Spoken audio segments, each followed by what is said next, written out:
하늘의 씨가 땅에 떨어져 죽어야지만이 열매를 맺는다는 거예요. 이 말은 하나님의 공의가 예수님의 죽음으로 채워져야 된다는 거예요. 우리의 공로나 어떤 자랑으로 인하여 구원이 이루어지는 것이 아니라 바로 거룩한 씨가 떨어져야지만이 옥토가 된다고 하는 것을 깨닫는 자만이 고륙이고, 이것이 바로 교회 에클레시아임을 말씀하고 있어요. 아무나 천국 말씀을 듣고 깨닫지 못할 때는 악한 자가 와서 그 마음에 뿌려진 것을 빼앗나니, 마음이라고 하는 단어 카르디아라고 하는 단어인데, 그래서 중심 혹은 인간들의 삶의 자리 혹은요 이 땅 속에 있는 내부, 그러니까 하나님 말씀이 마음에 떨어진 것이 아니라 세상에 떨어진 거예요. 길가라고 하는 세상, 돌밭이라고 하는 세상, 가시떨기라는 세상에 오신 거예요. 그래서 우리는 이 씨를 거부하는 세상이 어떤 세상인지를 정확하게 보게 되는 것입니다. 우리는 그 씨가 우리 안에 들어오는 것을 원천적으로 싫어해요. 이것이 우리 안에 있는 죄성이란 말이에요. 그럼에도 불구하고 그 씨를 뿌리는 비유를 들으라는 거예요. 자, 십자가 없는 첫 번째 땅을 가리켜 예수님은 길가 땅이라고 했어요. 곧 길가에 뿌려진 것 같다. 길가는 사람들이 가장 많이 다니는 땅이잖아요.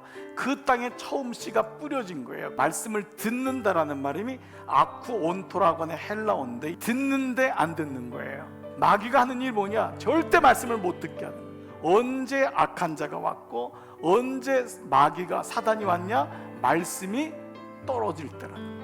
계시록 18장 2절 무너졌도다 무너졌도다 큰 성 바벨론이요, 귀신의 처소와 각종 더러운 영이 모이는 곳과 각종 더럽고 가증한 새들이 모이는 곳이 되었도다. 이것이 세상을 가장 잘 표현한 길가의 모습이에요. 말씀이 떨어지지 않으면 이 땅이 어떤지를 몰라요.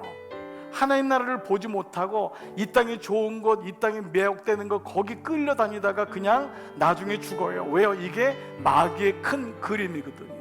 그래서 이 정체를 제대로 정확히 알고 믿는 것을 가리켜서 우리는 영적 전쟁을 한다라고 해요. 우리의 씨름은 혈과 육을 상대하는 것이 아니요, 하늘에 있는 악한 영들을 상대함이라.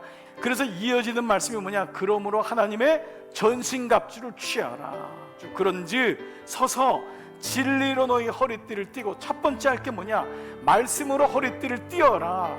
성령의 검 곧 하나님 말씀을 가지라라는 거예요. 영적 전쟁은 바로 말씀으로 시작해서 말씀으로 끝나는 것이라는 거예요. 왜요? 말씀을 뺏어가기 때문에.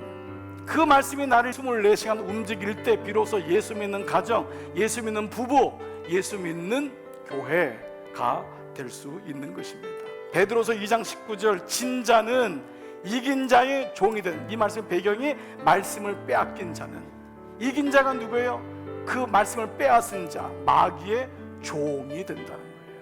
그래서 예수님은 이 땅에서 거절당할 걸 아시면서도 이 땅에 오신 거예요. 왜요? 우리를 종이 되지 않게 하기 위해서. 카르디아는 절대 주님을 원하지 않아요. 이 땅이 주님을 원하던가요? 그래서 주님이 친히 오시는 거예요. 뚫고 들어오시는 거예요. 강권에서 오시는 거예요.